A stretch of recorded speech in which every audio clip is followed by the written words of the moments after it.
Welcome back to Cord Cutting Today, where we break down some of the biggest stories happening in the world of cord cutting and give you my opinion on them, including today, DIRECTV saying goodbye to its satellite TV service. Well, we'll explain what's happening there.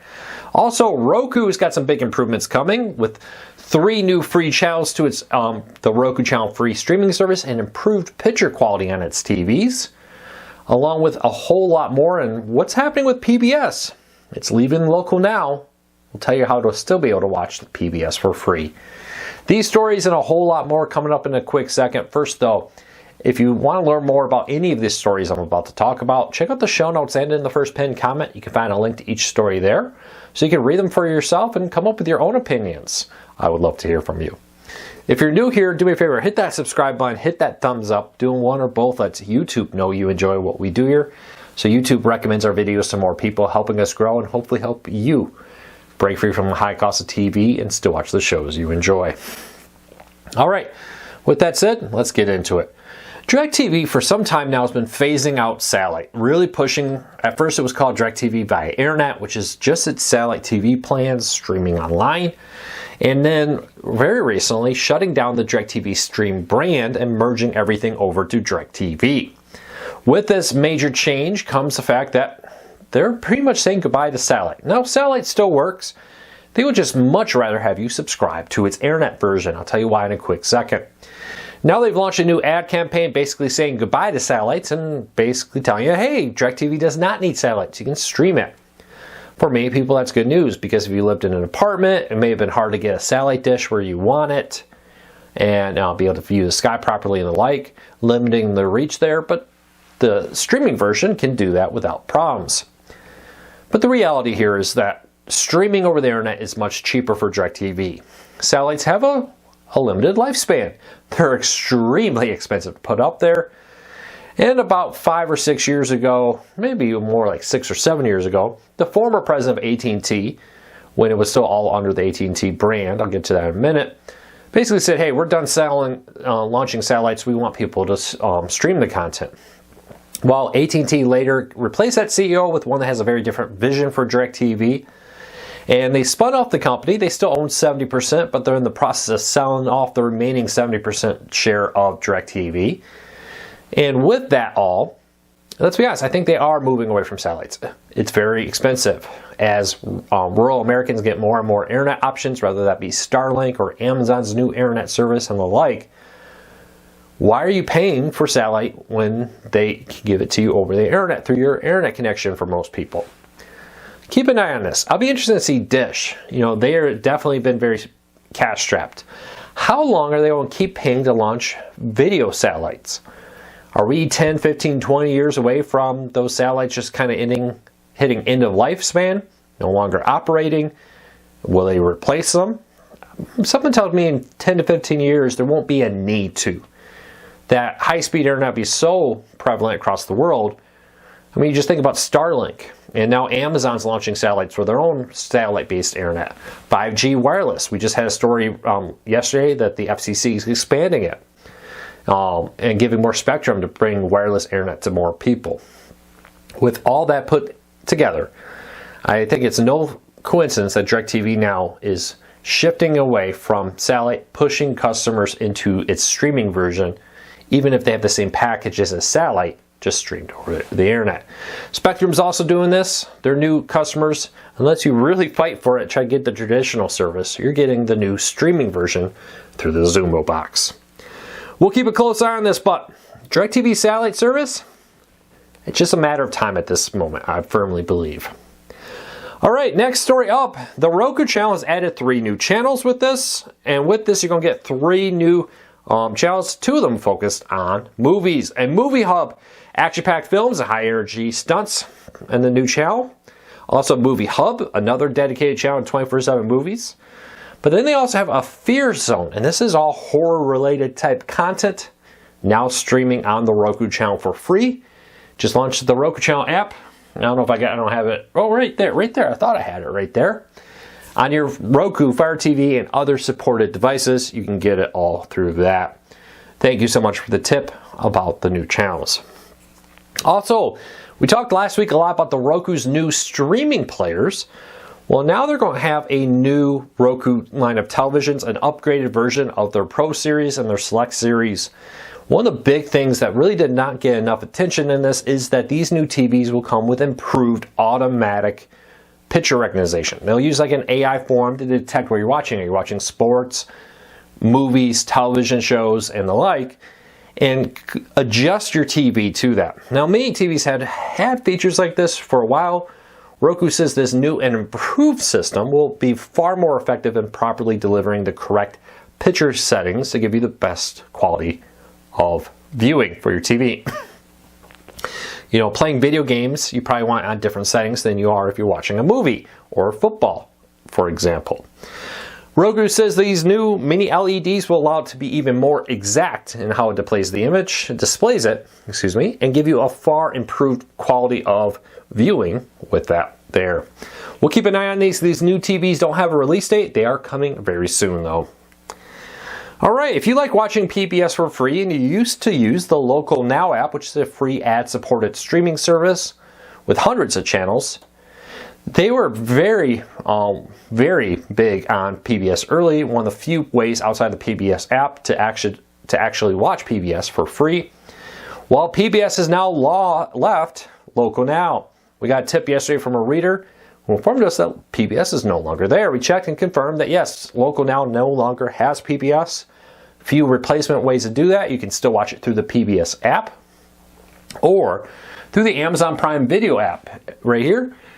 Now, even if you're not an Amazon Prime member, in the free channel lineup there, PBS is now included with it, giving you access to PBS for free through Amazon Prime channels and through the PBS app.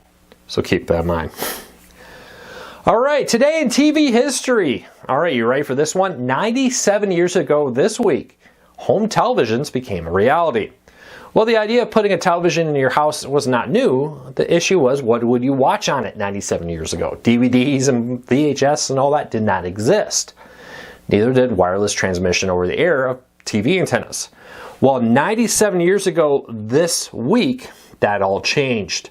RCA and I think it was Westinghouse, I apologize, RCA and another provider successfully tested putting TVs in people's homes and wirelessly transmitting a TV signal to their TV, allowed them to watch it. Well, for a while it was a very luxurious thing, but by the 1940s and on, it became very widespread. 97 years ago, hard to believe, home TVs were first successfully tested, not just as a TV that sat there and didn't display anything, but as a TV that could actually pick up a signal and offer you content in your home. All right, next up, are you ready for something, a classic to come back as a live action from Disney? I know that's a touchy subject right now, but Disney Plus is in production of a Gargoyles reboot as a live action series. According to one of the Dimmerman, I apologize if I said that right. He said, yes, we are. He acknowledged that he's working on the project and that the new iteration of Gargoyles, the show was already pretty dark in that it was a serialized, it was a mature thing, and it was an operatic and story was so epic. Skip ahead. A lot of platitudes here, but this is what they get into. That they are working on a new Gargoyles 1. It'll be dark, adult-oriented, and live action.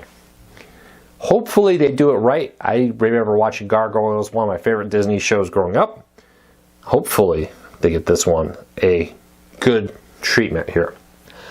All right. Oop, I almost dropped my tablet. We got a little non-cord cutting news here. You know, sometimes there's a story that I find so interesting I like to throw it in. I put this at the end for a reason, but this week something very interesting happened.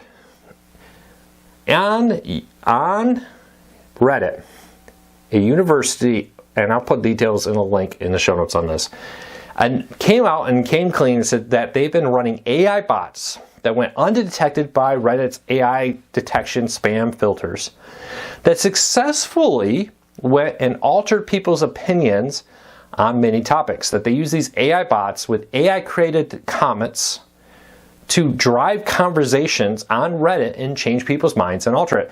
There's a subreddit called Change My Mind. and what they do there is people post things and then they allow people to kind of argue and discuss things.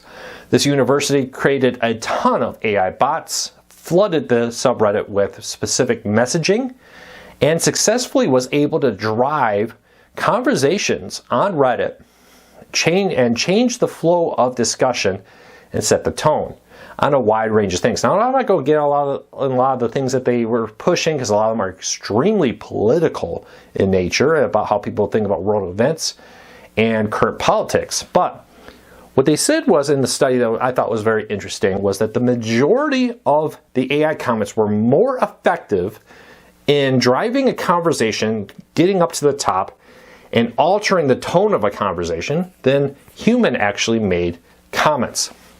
Now, the university came clean and said, hey, we did this. We did not ask for permission of the subreddit, but we want to disclose we did it, and here's the results. And they basically said that they were able to alter a conversation pretty much however they wanted, change the tone of the conversation to whoever they wanted, just by telling AI to go push a certain agenda.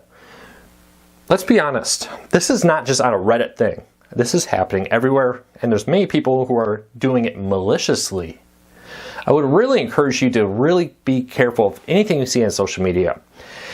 And I already see people say, hey, I can easily spot this. Let's be honest, AI is way better than you probably think it is, and you really cannot, the way you think you would be able to spot these kind of things. The truth is, AI is becoming very good. Be very skeptical of things you see online on social media that seem to be pushing a certain agenda. What's on the other side of that computer may not be a human. It may be a set of AI bots being directed by a political or governmental organization trying to change people's opinions on a particular topic. I think it's very real.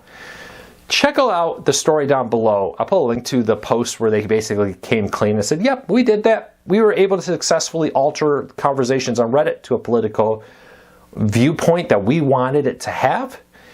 And AI, we didn't just spam a bunch of messages we wrote. We just kind of told AI what we wanted it to do. It went and made comments related to posts it found that it thought would drive a certain narrative. Guarantee you this is happening on Facebook and X and Instagram and other places. I guarantee you not everybody's just doing this for research. Some people are doing it to be malicious online. So be very, very careful what you read online.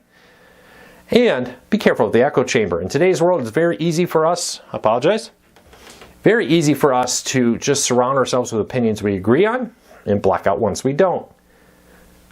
Be careful, those may be bots on the other end of it. All right, that's it for today. I just thought that story was so interesting. I wanted to point it out. Link in the show notes if you want to learn more. Well, that's it for today. I won't do a ton of non-cord cutting stories like that. I just thought that one stood out. Threw it at the end here as a bonus. I hope you enjoyed it. If you did, leave me a comment. Let me know. Check it out in the link in the show notes. Until next time, take care. Be safe. I'll be back again real soon.